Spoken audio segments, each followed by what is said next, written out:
Hello बच्चों, तो क्या हाल चाल है आप सभी का। तो बच्चों, आज के इस वीडियो में हम सभी संधि के बारे में फुल डिटेल में समझने वाले हैं। संधि के बारे में समझेंगे, उसके कितने ट्रिक होते हैं, सभी ट्रिक को समझेंगे। हम लोग आज 4 संधियाँ पढ़ने वाले हैं। पहला दीर्घ संधि, दूसरा गुण संधि, तीसरा यण संधि और चौथा अयादि संधि के बारे में फुल डिटेल से हम लोग समझेंगे। सबसे पहले हमारा पहला संधि है दीर्घ संधि। इसका सूत्र क्या होता है? अका सर्वेण दीर्घ। ठीक है ना। ट्रिक क्या होगा हमारा? आ ई उ री के बाद अगर आ ई उ री यानी वही, जैसे ये 4 शब्द हैं, ठीक है, इसी के बाद अगर ऐसे सेम आए तो ई प्लस ई मिलके बड़ी, ये आप जान ही रहे, छोटा छोटा आप मिलके बड़ा बनाता है, छोटा वो मिलके बड़ा हो, री मिला के बड़ा री, ठीक है ना, इस तरह से बनाता है। तो अब हम इसका एग्जाम्पल एक देख लेते हैं। एग्जाम्पल कैसे देखेंगे? सबसे पहले तो आप लोग ये देखिए कि जैसे परम धन अर्थ, ठीक है ना। तो आप बताइए इसमें कैसे हो, आपको कैसे पता चलेगा कि ये दीर्घ संधि? पता कैसे चलेगा? जब भी कैसे ऐसे परम लिखा रहेगा, ठीक है ना, उसके आगे अब आपको समझ में नहीं आ रहा है कि यहाँ पे क्या लगा। यहाँ तो आखिरी में माँ आ रहा है, लेकिन यहाँ पे आ मान लिया जाता है, ठीक है ना, छोटा आ। तो अब यहाँ पे छोटा आ प्लस, अब देखिए यहाँ पे छोटा आ ही रहा है, तो छोटा आ, तो देखिए क्या बन जाएगा, क्या बताया था, छोटा आ बल्कि बड़ा आ, ठीक है। तो इससे आपका दीर्घ संधि तैयार हो जाएगा, ठीक है गाइस। इस तरीके से आपका दीर्घ संधि तैयार हो जाएगा। अब कहिए तो मैं आपको एक और एग्जांपल दूं, जैसे कृष्ण प्लस आयन, ठीक है, कृष्ण प्लस आयना, ठीक है। अब यहाँ पे देखिए अड़ा आ रहा है, लेकिन यहाँ आ मान लिया जाएगा, ठीक है, प्लस आ यहाँ पे भी आ रहा है तो बड़ा आ बन जाएगा। अब इसका बनेगा क्या, ये भी देख लीजिए आप, कृष्णायन ना, ठीक है। इस तरह से आपका आराम से बन जाएगा। तो आई होप आपको दीर्घ संधि कुछ समझ में आई होगी, ठीक है ना। सूत्र आकाश सर्वणे दीर्घ होता है। ट्रिक आपका ये हो गया, जोड़ने पे ये बनता है। अब अगला संधि हम लोग देखते हैं। अगला संधि हमारा गुण संधि हो जाता है। गुण संधि कैसे होता है? उसका सूत्र क्या होता है? आद गुण, ठीक है ना, आद गुण। इसका ट्रिक क्या है? ट्रिक देखते हैं। आ अथवा आ के बाद ई उ री और री आए तो आ प्लस ई मिलके ए बनाएगा, आ प्लस उ बन के ओ बनाएगा, आ प्लस री बन के अर बनाएगा, आ प्लस री बन के अल बनाएगा। अब ये कैसे बनाता है, ठीक है, इसको भी हम लोग देख लेते हैं। तो इसका सबसे पहले तो हमें उदाहरण देखना पड़ेगा, ठीक है। अब इसका हम लोग आसान सा कोई भी एक उदाहरण उठा लेंगे। जैसे मैं एक उदाहरण ले लेता हूँ, कौन सा लूँ? चलिए राम प्लस इंद्र वाला ले लेता हूँ, एक याद आ गया, राम प्लस इंद्र, ठीक है। जैसे इस तरह से लिखा हुआ है। अब इसमें कैसे आप पता करेंगे? सबसे पहले देखिए आ है तो कुछ आखिरी में आ रहा है, लेकिन पता नहीं चल पा रहा कौन सा है, तो इसको आ मान लिया जाएगा, ठीक है। आ रहता ही है, ठीक है ना, वो प्लस लगाएंगे, ई आ रहा है, ठीक है। अब इसको जोड़ने पे क्या बनता था, जल्दी बताइए? ए बनता था, ए बन रहा था ना, तो ए हो जाएगा। अब इसको जोड़ेंगे तो क्या बनेगा, ये भी बताइए? इसको जोड़ने बनेगा रामेंद्र, ठीक है ना। छोटा ही देखिए एक के मंत्र बदल गया और ये हमारा रामेंद्र हो गया, ठीक है। इस तरह से सही तरीका है आपका गुण संधि करने का। अब गुण संधि और दीर्घ संधि आपको समझ में आ गया ना। देखिए ज़्यादा फर्क नहीं है गुण संधि और दीर्घ संधि में। ये तीनों जो है, ये चारों जो है, चारों जो देखिए इसमें भी रहेगा, बस यहाँ आ की जगह यहाँ पे री हो जाएगा बस, ठीक है ना। और जोड़ने वाला आपको ध्यान रखना है, ये चीज़ आपको जान लीजिए, एकदम याद कर लेनी है, ठीक है। इस तरह से आप लोग आराम से कर लेंगे। अब यण के बाद क्या आता है?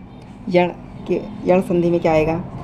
यण संधि का सबसे पहले सूत्र होता है इको यणची, ठीक है ना। इको यणची इसका सूत्र हो जाएगा। ट्रिक क्या होगी?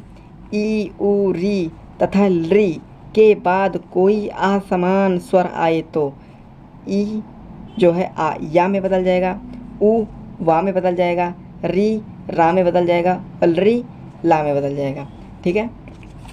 आपको समझ में आया, नहीं समझ में आया?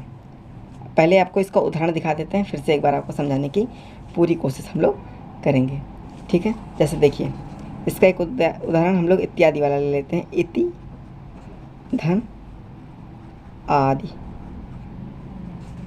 ठीक है, क्या बन जाता है हमारा? इत्यादि। अब इसको कैसे पता चल करेंगे कि ये यण संधि है? इसको पता करने के लिए देखिए सबसे क्या बन रहा है, ई आ रहा है, लिख लेंगे आ रहा है, ठीक, ई प्लस या। अब देखिए यहाँ पे लिखा ई ऊ री और री के बाद कोई आ समान स्वर आए तो हमारा आ क्या है, आ समान स्वर है, ठीक है ना, यानी कि समान स्वर ना आए, जैसे ई प्लस ई हो गया, ठीक है, आ प्लस आ, जैसे यहाँ पे देखिए यहाँ पे हम लोग का आ प्लस आ रहा था, इस वाले में भी आप लोग देख लीजिए ई प्लस ई आ रहा था, तो ऐसे समान ना आए, ई के बाद कुछ और आ जाए, ठीक है ना, ऐसे इस तरह से, तो आ मतलब कि अलग कोई भी स्वर आ सकता है ई के बाद, तो ई को या में बदल देंगे, ठीक है, ई को क्या में बदल देंगे, किस में बदल देंगे, ई को या में बदल देंगे। अब इसका उदाहरण आप लोग देख ही सकते हैं, ठीक है, इत था, ठीक, या आ और ई मिलके देखिए या में बदल गया, या यहाँ पे लग गया इत्यादि, ठीक है। तो इस तरह से आपको यण संधि भी समझ में आ गई होगी। ई को या में, ऊ को वा में, री को रा में, री को ला में। अब जैसे मान लीजिए यहाँ पे ई धन जो है खा होता, ठीक, एग्जाम्पल के लिए मान लीजिए ई धन खा होता, तब भी ये या में ही बदलता। ई अगर है उसके साथ कोई भी स्वर है तो या में बदलेगा, ठीक है, या में ही बदलेगा। अब री रहेगा तो उसके हिसाब से भी है। अब देखिए मैं आपको ज़्यादा एग्जांपल यहाँ पे नहीं करा पाऊँ क्योंकि वीडियो बहुत ही ज़्यादा लंबी हो जाएगी, ठीक है, तो आप लोग उदाहरण कर करके इसके ऊपर देख लीजिएगा, ठीक है। अब हमारा अगला देखिए, चौथा हमारा क्या है, अयादी वाला है। कौन सा है हमारा, ये है हमारा चौथा है हमारा अयादी।